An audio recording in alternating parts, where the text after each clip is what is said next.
this webinar where we're introducing fieldwork. We're having a Q&A about funding for implementing innovative water projects, and this funding is coming from the LOR Foundation.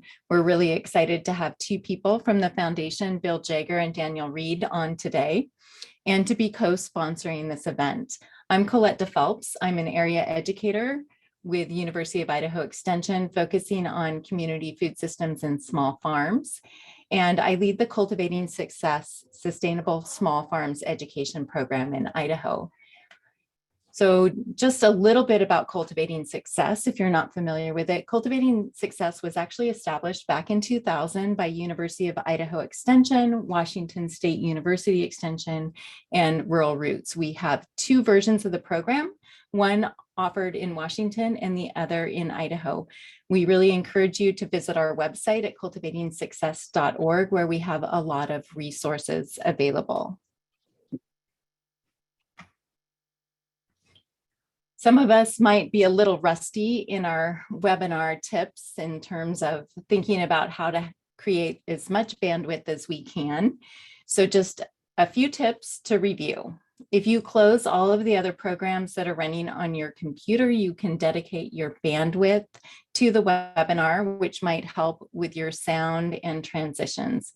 If you ever have problems with your sound, you can switch to the phone. You can find the call-in number in either your welcome email, or if you click on the sound icon in your control bar, there is an option there to find the number and to say to switch to phone. If you do that, you're going to want to mute your computer sound so you don't get feedback. At any time during today's program, you can type questions for speakers into the question box. Again, if you look at your control bar, you'll see that there's both a Q&A box and a chat box. Please use the Q&A box for questions for the speakers and use the chat box if you have any technical issues.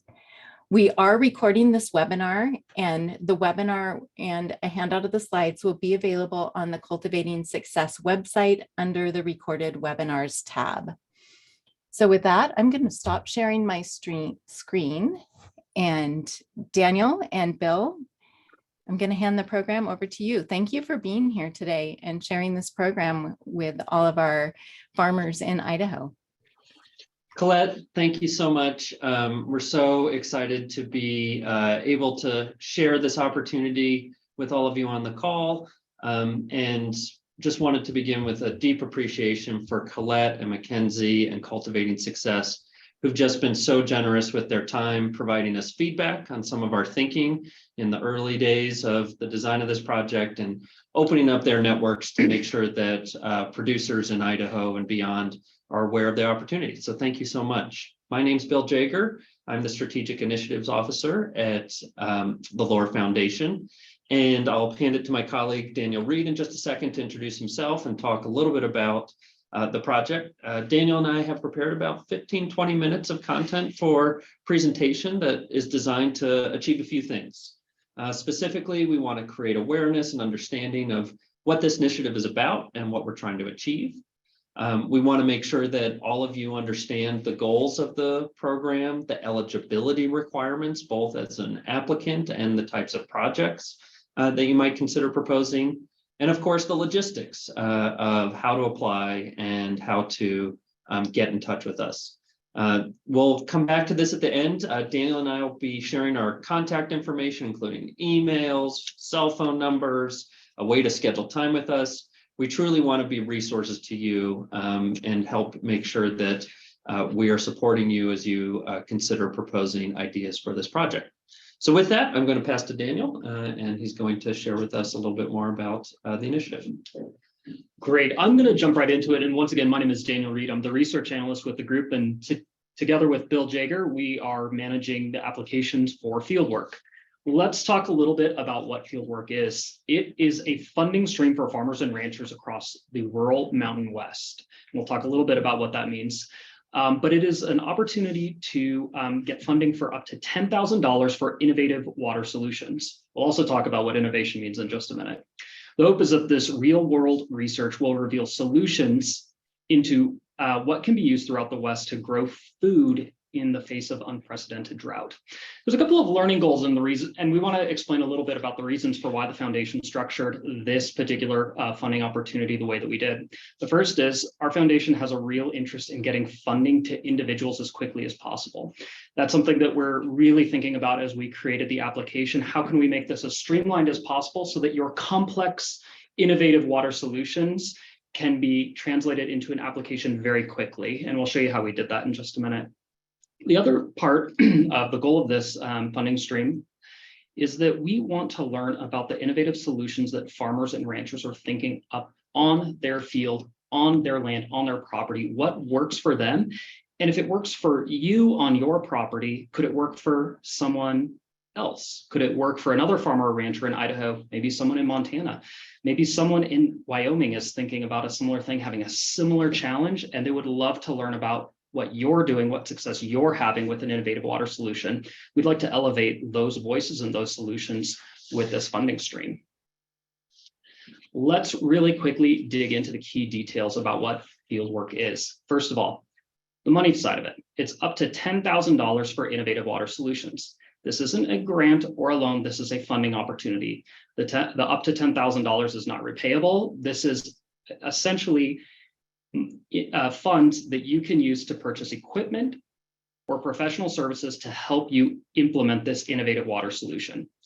The application, once you have the idea in mind, once you've done your own research, it just takes about 20 minutes to complete online. That will vary depending on the complexity of your project and how much you want to describe about the project, but it really is quite simple. It's scored by LOR staff as well as subject matter experts. We have an agronomist and a professional engineer on staff that is going to help us think about how innovative these projects are and also give you some feedback as well. The timeline. This is really important because you'll notice that February 1st is tomorrow. The applications open tomorrow and are open for a 3-week period. You don't have to be the first one in to get funded. We're going to grade all of the applications as a portfolio. So take your time as you think about creating your application. And of course, Bill and I are your support team to help you create the right application for your solution. Notification happens March 15th. That's relatively quickly because we want you to have these funds for the upcoming growing season.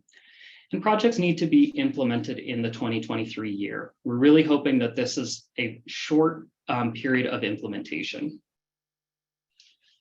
Eligibility criteria. This is a really critical one. We're funding projects in rural places throughout Colorado, Idaho, Montana, New Mexico, and Wyoming.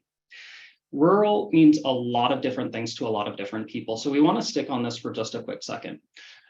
The first thing we looked at when we thought about rural, it was the USDA's definition and their continuum code of what is rural and what is urban. Most counties across this region and really outside of Albuquerque and Boise and the Front Range of Colorado, most places are going to qualify as rural almost no matter what.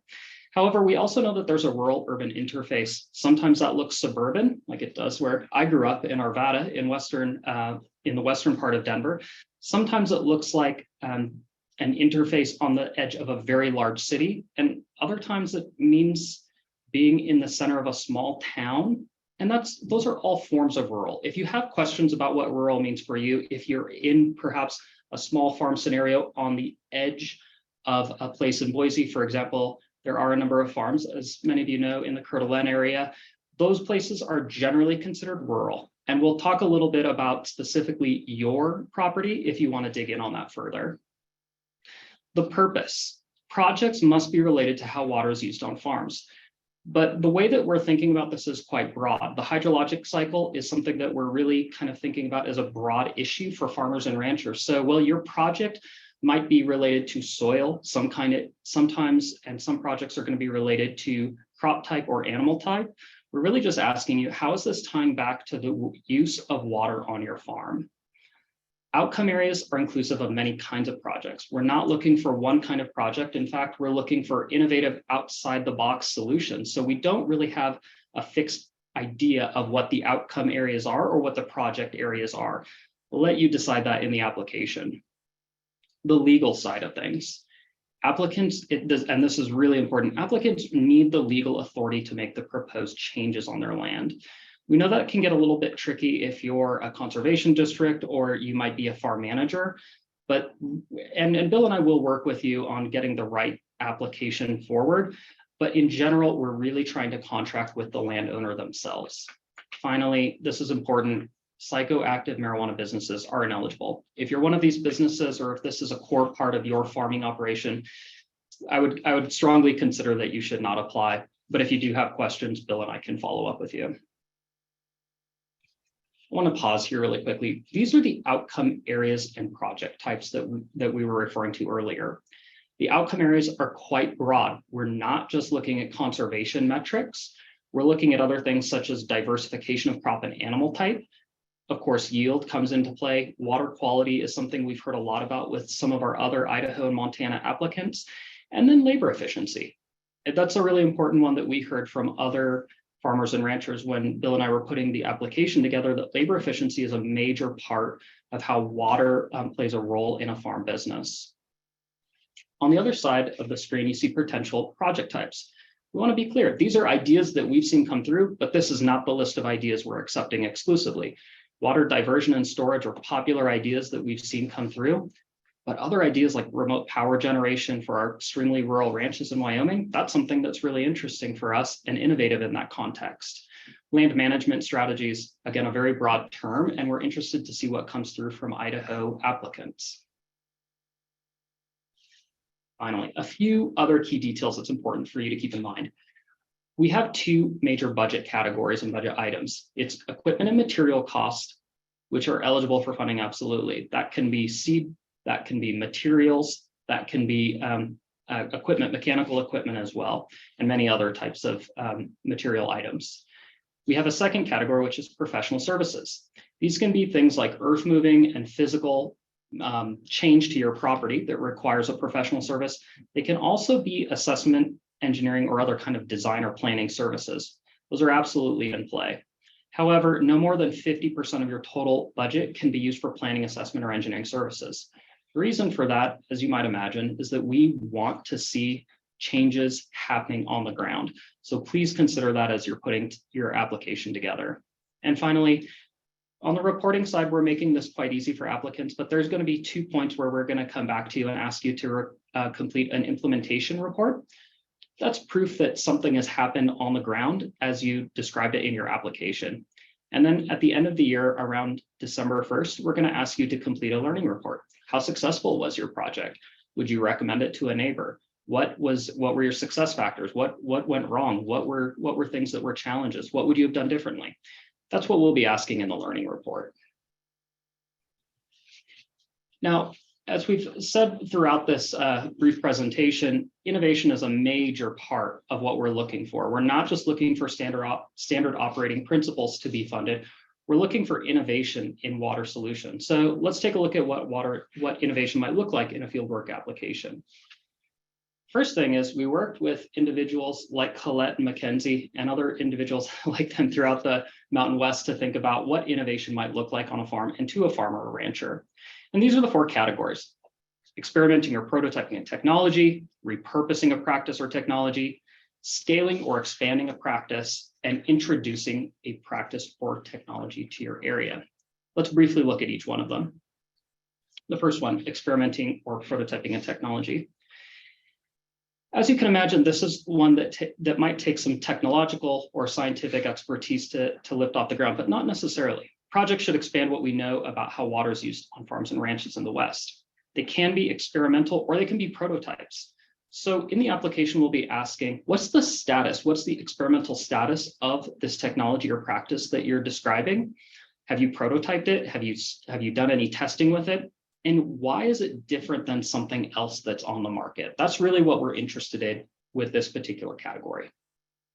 In the second category, which is repurposing a practice or technology, we're really trying to understand how individuals who are using an existing technology or practice are using it in a new way. So projects show how there's a general operating principle that applies to the technology or practice and how you're using it in a very different way that no one else has done, or to your knowledge is new to that particular practice or technology. The third one, scaling or expanding a practice or technology. This one's quite simple. If you're already using a water innovation on your land, on your farm or ranch, you really just want to understand what would it take to bring that innovation to scale. So if you are using it, you'll just need to demonstrate that you've already implemented it at a small scale. And then we'd like to learn, what would $10,000 do to help you scale that on your farm or ranch? Are you bringing it to a new operation, to a new animal type, to a new crop type, or are you really just bringing this to cover your entire farm or ranching operation? That's what we'll be looking for in this one. The final category is introducing a practice or technology to your area. What we're looking for here is a practice or technology that's not typically used in your area. And the more uncommon it is to your region or watershed, the higher it will score. What we'd like on this, although this one seems quite straightforward, what we'd like to see as well in your application, if you choose this category, is some third-party evidence. Perhaps you could talk to your local irrigation manufacturer or store. You could perhaps talk to your NRCS representative. Colette may be a great resource as well to say, is anyone else doing this? And we'd really like to see that there's some evidence that this is going to be uncommon to your region or watershed. So thanks, Daniel, for the overview. I'm sure that generated many questions, and we're about to get to that Q&A, but wanted to hit on a few other logistics related to the application. So specifically, as Daniel noted, the application will open on our website on February 1st. We'll share that information in the next slide. But note, as Daniel said, that once you've got an idea in hand, our hope is the application takes no more than 20 minutes to complete. We truly want this to be as low a barrier for you to propose a good idea as possible. And so there are 4 steps in that application: sort of contact information, your farm information, where you will share with us what you're producing and the size of the operation, project information, specifically how your project helps you address a water-related challenge, what specifically you're hoping to accomplish, and how it aligns with an innovative approach to a water-related issue, and of course, budget. Note that you'll be able to work through the application and save at each step. So you might work ahead because you've got some information in hand, or say, gosh, I've got to think about that and come back to it. So there'll be a save and continue sort of function that'll be pretty seamless, where you'll just receive a link where you can reopen your application at your convenience. As Daniel noted, really connecting the dots for those who are going to be scoring the application about how your project is innovative. And as Daniel said, we have that broad concept of innovation, of how you're overcoming a water-related issue, but would really encourage some deep thinking before you start your application about how your proposal fits into those categories and what others will be able to learn as you go along this journey. And that emphasis on innovation, again, is, we're okay with ideas that you're not sure are going to work. We know that can be hard with many funding streams, but we're in a place where we want to push a little bit on our state of knowledge and how those who are closest to the problems and challenges, farmers and ranchers, might have creative ideas on how to overcome them. If you get stuck, myself, Bill, Daniel are your support team, and we'll share our contact information here. So a few more details. Our website, we have a website dedicated to the Fieldwork Initiative that's there. We have frequently asked questions. If you sort of click through, you can link to it from the landing page for Fieldwork, but just so you know, we have a FAQ. We are offering some office hour opportunities where you can schedule time with Daniel and I in whatever way is easiest for you. So a simple click of this link or entry into your web browser will populate a page where you can select time to visit with Daniel and I. You can send us an email. You can call our cell phones. Truly, the message on this slide is we're a resource to you as you begin to think about your projects and contemplate eligibility questions and what to do. So we're going to pause here, move to some Q&A. We'll leave this slide up because we want to make sure everyone has the contact information, but can toggle back to prior slides if there are questions. A couple of logistics on Q&A. One, in just a moment, we'll be able, I think, Mackenzie, to let people unmute if they've got questions. We've got the Q&A chat box if you prefer to type your question. And before opening it up, I wanted to address a few of the questions that folks had submitted prior to the start of the webinar.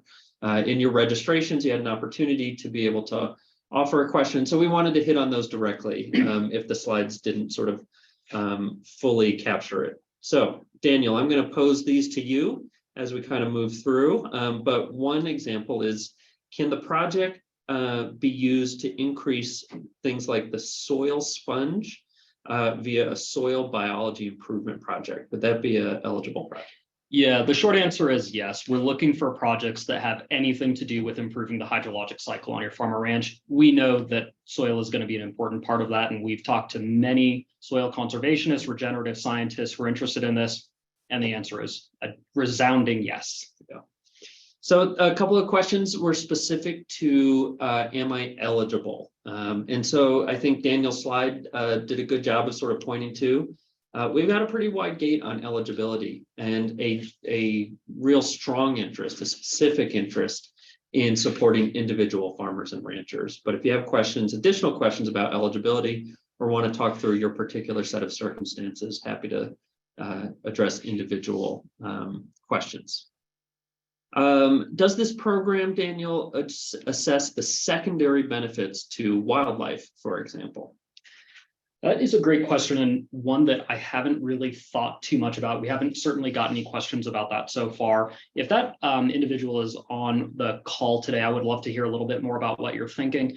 The short answer is we're thinking primarily about what the benefit is to the farmer or rancher. What is the productive value to the farm or ranch? So that's something that we haven't heard about. But like we've been saying earlier, innovation is a broad cast, and we're not sure that we need to have every single application relate directly to farm production. So that's something we'd be interested in having a conversation with that particular applicant about. Things like the efficient use of well water or water efficiency for small scale agriculture, are those the types of things we'd be interested in? Yeah, short answer, as long as there's an innovation component, yes. This came through both in the prior registration and a Q&A, so we're going to answer that one live, which is, does the website have previous projects that have been funded, not to copy them, but to just get an idea of what we're looking for? This is the first time that we're offering this funding opportunity. Fieldwork is new and it will launch for the first time tomorrow. So the short answer is we don't have any prior applications for you to take a look at. However, if you have questions around how to frame out your application, if your project is truly innovative and how to think about innovation for your project, I would suggest signing up for office hours or giving Bill or myself an email or a call. How difficult is the application? Well, once you have the idea, we think it's about 20 minutes. That will vary by how complex your idea is, but it's really straightforward. We just want to know who you are because we're going to be doing business with you. We want to know a little bit about your farm, and then it's really down to your project. Have you put some thought into your project? Do you have the materials list lined up? Do you have a rough idea of when you would want to implement it? If you have those things in your head or on a notebook, it'll probably take about 20 minutes. If you don't, you probably will want to take a look at the questions and maybe do some research. That's why we put the save and continue later function on the application. Most of the other questions that were submitted ahead of time are sort of project specific. So, maybe just to address a couple of those so that, again, folks have a sense of what we're interested in. So let me rattle off just a few of them. So could a 40-acre dry farm apply for this? What about a pump system for recapturing water? What about things like recharge of the local water table when surface irrigation is converted to a sprinkler? Are those the types of projects that we would be interested in? Yeah, the short answer is we've heard some variation of all three of those questions that Bill just mentioned, and the answer has always been yes. Again, we'll just note this is an innovation funding stream. So as long as it's innovative, according to one of our categories, those three kind of project ideas are in play. All right, so we're going to move to the live questions that have been put into the Q&A. And for those of you contemplating another question, now would be the time to start raising your hand for Mackenzie so we can be sure to come to you. So here's a question. I'm a landowner who's interested in water conservation projects generally. but I don't have something specific in mind. Is there someone that you could, is there any way you could link me to someone who is interested in a specific project but doesn't have a location for it? Ooh, this I think is new. We've heard the other side of this. We've heard a couple of scientists or people with an innovative idea who aren't landowners, and we've been able to find them individuals, but we haven't seen the other side of this question. What do you think, Bill? Yeah, I think the short answer is, and I do welcome Colette and Mackenzie to chime in here. We're happy to try to be a connector. I always think extension is a wonderful starting point for any farmer or rancher who wants to implement a new practice on their land, especially if it's water related in this instance. I also think your local NRCS office would be a great resource to brainstorm, or your soil and water conservation district. If those are all new terms or not people in your life, shoot me an email or give me a call. And we're happy to sort of hunt down the best people given wherever you reside. But I think that, again, extension, your local NRCS office, and soil and water conservation districts are great starting points for those who are open to having their land be a site for some of this work. And Mackenzie and Colette, feel free to chime in here if you've got additional thoughts. Just one of the thoughts that I have, and this kind of goes back to kind of permissions and roles. And there is a window, but it's a little bit of a short window in terms of this particular opportunity for a grant. And it's really important, if you're a landowner and you are going to go into partnership with somebody, that you have an opportunity to actually thoroughly discuss that partnership and come to an agreement around how you are going to work together. What are the provisions and roles and responsibilities on the land, and then continuation of that project. So whereas I see this as being a possibility, I think there's a huge relationship component that might be challenging to do in the 3 weeks or so that you have for doing this application. So I think it's a great idea going forward, but really important to think about how that relationship's going to work, what that formal agreement's going to be, before you enter into actually doing an application. Yeah. Great cautions, Colette. And again, happy to connect dots, but the timeline for getting that relationship right might not make this the ideal funding stream, but certainly open to it as an eligible category in the broad sense.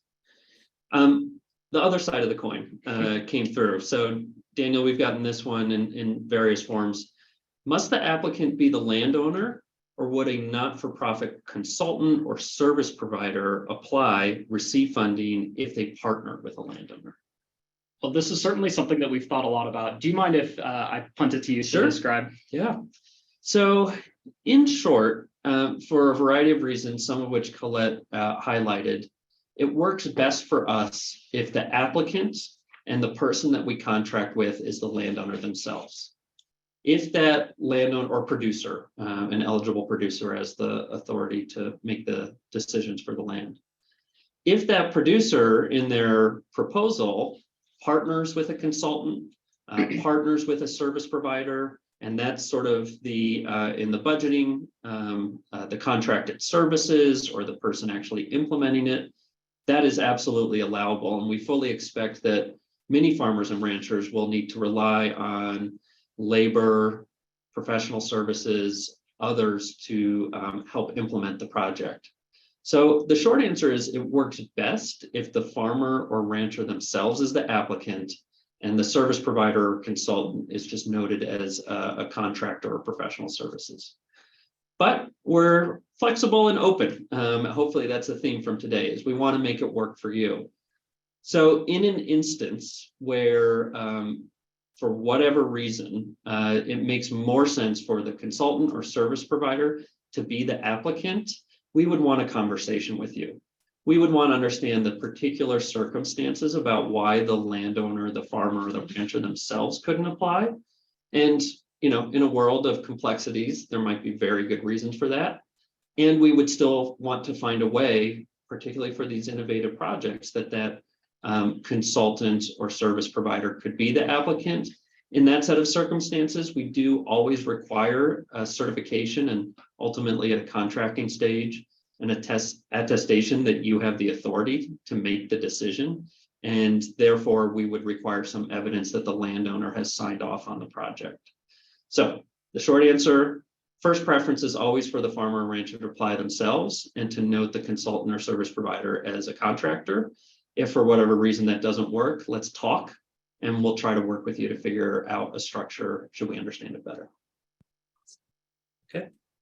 Are we ready to allow a couple folks to unmute that have raised their hand? I have one more chat question and then we'll go right to the live action, Mackenzie, if that's okay. Perfect. Can this program also supplement NRCS or conservation district cost sharing programs? I'm happy to just chime in quickly. Yeah. So in short, we don't require a match. We don't require an in-kind contribution. This is a direct allocation of funding for you to help implement your project.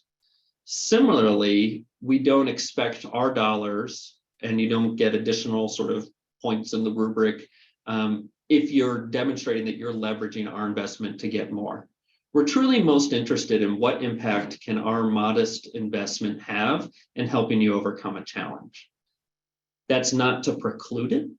You certainly could allow and count our dollars as matched towards a larger project. But in our questions, in our application, in our follow-up conversations, we're going to want to zoom in and say, how did our up to $10,000 award help you address a water-related challenge? And if we're a small bite of a much bigger apple, that's slightly less interesting to us than you can really point to the discrete contribution that our funding helped you address. Yeah, and just on that note, a kind of an example, actually a couple that have come through is a really complex research project, and they just wanted $10,000 in this specific case to get telemetry and some soil moisture monitoring for their project. That helped us understand what was the contribution of our specific funding into a much larger research and implementation project. And if you are going to do something that is complex in that way, it would just be helpful to know, first of all, what are our dollars going towards? What are you purchasing, either a material or a service? That's going to be something that's required in the application. But that also helps it also helps our reviewers more concretely identify what the innovation is and assess feasibility of the application.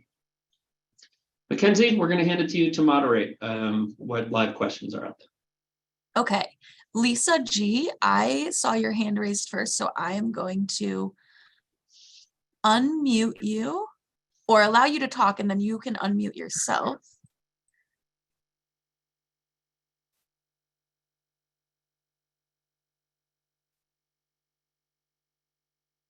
There's any active threat to us, that's just law enforcement moving about in case you do hear that. But she said she left Von Mar that day as the shooting began. Oh. And so we're feeling today. Sounds like Lisa might be taking a different call. I think so too. So we're gonna, I'm also gonna let Greg unmute. Hello. Hi. Hi. So my question is this just for irrigation water and or do we need to be monitoring daily? Or I was just kind of wondering like how that works out. Yeah, Greg, thanks for the question. Let's handle them in order. No, there isn't a requirement on the source of the water. We just need to make sure that you are able to attest in your application that you have the legal rights to make the change to your water system as you propose it. That's really the question that you'll have to be thinking through. But no, there's no restriction on the source of the water. The second part, which is around reporting and monitoring, this is a really good question, actually, because our learning report and our implementation report do not require any specific quantitative measurement of water reduction, crop increase, any kind of yield or typical conservation metric. Our questions are really going to, and actually, let me pause there. Greg, if you wanted to report on that, we'd be happy to accept those as learnings. But we know that that's not feasible for every project. And again, this is a modest investment. So we're not asking for extremely lengthy or scientific kind of reports. That's not something that we're necessarily interested in, unless that's how you want to report on the success of your project. Okay, thank you. Mhm. It looks like we have one more raised hand. So Seth, I am going to also allow you to unmute. Great. We have a train and a motorcycle gang outside, so forgive me. My question was, if we already have the explicit consent of the city that we share a ditch with to do work and to make changes along our ditch, would that be acceptable?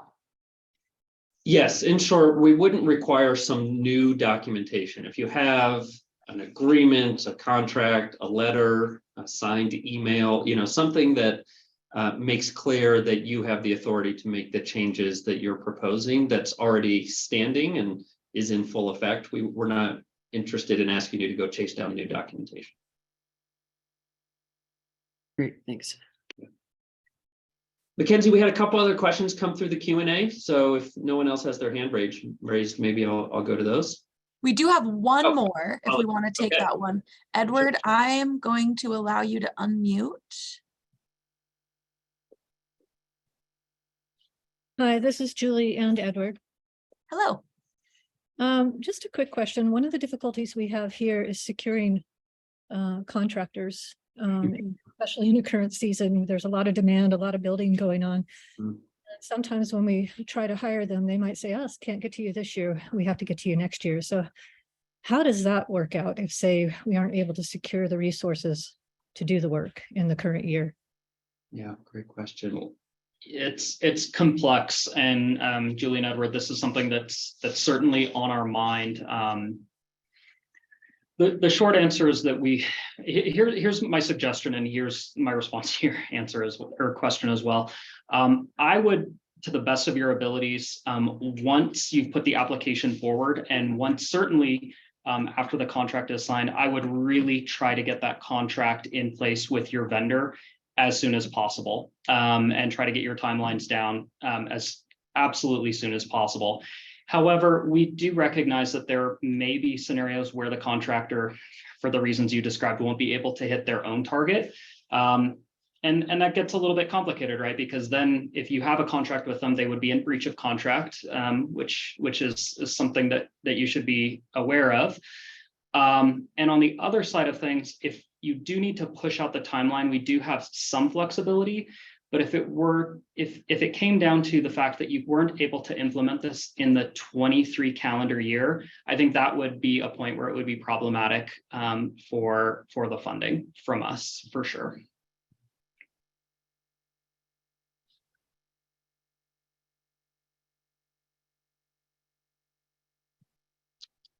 All right, Mackenzie, ready to go to the Q&A? Absolutely. I'll hand it back over to you.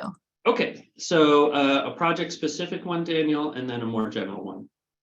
So how about conversion of grassland to trees, shrubs along swales or on a swale, waterways, lines using a key line design?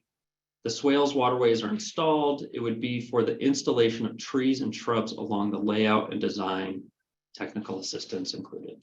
Yeah, forestry is like a little bit of an interesting one, but it's certainly in play for the person who asked that question. It's certainly eligible. We've heard a lot of proposals that do come down to riparian repair. There are some silvopasture applications that we've heard about. So both of those are certainly something that we're interested in taking a look at. I would reiterate, however, in your application, what's the innovation component? And that's something that I would be thinking through as you propose that application. But is it eligible? Short answer, yes. Yeah, just for everyone, regardless of the project, connect the dots for the reader of the application between the project and the water related impact, and the project and how it's innovative and others could learn from it. And again, big gate on innovation in that, like, Daniel's offered you a framework of at least 4 different ways you might be able to conceptualize how a project could be innovative, and we could all learn from it. One other question in the Q&A here. Will you consider more than one application and project per property? Short answer, no. We're hoping to get only one application per applicant. So if you are looking at this and saying, man, I have these 2 great ideas, why don't you contact Bill and I first? And I think we'll give you an honest assessment of which would be more attractive to the reader and which would score more highly on the rubric that we're grading on. So again, try to limit it to 1 application per property or per applicant. Mackenzie, that brings me to the end of the questions and Q&A. Maybe we open it up to Colette, Mackenzie, and other participants to see if there's any lingering questions out there. Thank you, Daniel and Bill. I did have a question that came through my email. Sure. And the question was, how many awards does the foundation anticipate granting? Great question. So it's a bit of a moving target because one, we don't know the size. You know, if it's all $10,000 wonderful ideas, that's one world. If you have some that are 1,000, 2,000 up, we're generally sort of talking about a range of 70 to 100 projects is kind of the ballpark that we're in. However, we are hopeful to get many wonderful ideas and make the case that all of them should be supported in some form or another, whether it's us or others. And so hopefully that's not a discouragement, and 70 to 100 encourages people to come through the door and propose your idea, and know that if we're facing some constraints, we want to try to figure that out. We'll do the best we can. Thanks. That's a good number. Are you looking for those to be distributed across the region as well? Great question. So as Daniel noted, we have a 5-state focus, New Mexico, Colorado, Wyoming, Montana, and Idaho. And we do want to have projects represented from all of those states. We don't have quotas. We don't have a threshold that we have to hit, other than to say, we want to tell a story along with all of you about the innovative ideas that farmers and ranchers in the Mountain West are bringing to their farm, and that others need to support those. And we can tell that story best if we're able to talk about the diversity of landscapes, the diversity of watersheds, the diversity of water-related challenges. And so we do have a desire to have representation across the region, but that's not to say that Idaho might have the most creative ideas and therefore have the most projects. So we don't have a hard number other than to say we do want representation across the 5 states. Thank you. And that's a really great lead into my final question. And this is about sharing learning. Mm-hmm. And what are the expectations that you have in terms of when those lessons learned are shared, of producers being open to have their farm name, their location, imagery, anything along those lines shared along with those lessons learned? Yeah, it's a really good question, and it's going to depend on a couple of things. The first is, if you are developing an innovative product that has IP attached to it, we're going to have sensitivities along with you that you might want to have some of that behind a curtain, as you will. And so certainly for those cases where we're sensitive to the fact that you may not want to be broadcasting your ideas before you've patented the technology, that's okay. In most cases, we really do want to share the learnings as broadly as possible. So we're, again, going to ask really simple questions like, you said success would look like this. Did that success occur? Is this a project that you would recommend to a neighbor? Pretty low hanging fruit in terms of the confidentiality. However, in terms of sharing name, in terms of sharing property and address, we do have some sensitivity to that as well. We would certainly be open to anonymizing, for lack of a better word, the results. Most of our information is going to be kind of presented at the county level, but there is an interest in elevating farmers who have great ideas. And I think there are certainly, I would say the majority of farmers that we've talked to, farmers and ranchers, are really interested in getting their name out there and getting their ideas out there. So I think it'll depend on the project first and foremost, and then it'll depend on the specific sensitivity of the individual applicant. Great, thank you. Mackenzie, are there any questions that came to your mind that weren't answered today? I don't think so. Okay, I don't see that any last minute questions came in from our group. So I want to thank you both, Daniel and Bill, for being on this webinar today and partnering with us to get the information out about this amazing opportunity to fund innovation in water. And also, just for those of you that are listening, this is the first time that the LOR Foundation has been working in Idaho. And so what a great opportunity to provide and an introduction to your foundation. I'm going to go ahead and share my screen and just let folks know about a couple of upcoming programs we have this month with Cultivating Success and University of Idaho Extension. This Saturday, Building a Marketing Strategy for Your Small Farm workshop is starting. It's going to run for 4 Saturdays in February in the morning, and then we have a coaching session Wednesday evenings. You can register through our Cultivating Success website. This is the second time we've run this class, and we've had rave reviews from participants last year. The instructor is Emily Black with Lone Mountain Farms. She is a farmer, and she and her husband operate the first on-farm brewery that was established in Idaho. And she is also a marketing professional with her own consulting business. And then later in the month, I'll be teaching a class about transitioning land to a new generation, an introduction to farm succession planning. And it is never too soon to think about farm succession planning, both for the business aspect of your farm and also for your land. And so this is a 2-session introduction that's going to really help you think about what's entailed in farm succession planning and how you might want to get started. Farm succession planning is not an event. It is a process and it takes time. So please join us for one or both of these educational programs. So thank you again for joining us today. A recording of this webinar will be available at cultivatingsuccess.org under our recorded webinars session. And we can also send out to you the contact information for both Bill and Daniel if you didn't have an opportunity to write that down during the webinar. We can send that through the webinar platform as an email, so please look for that. If you have any questions, please follow up with them, and we hope to see you on another Cultivating Success webinar soon. Have a really great day.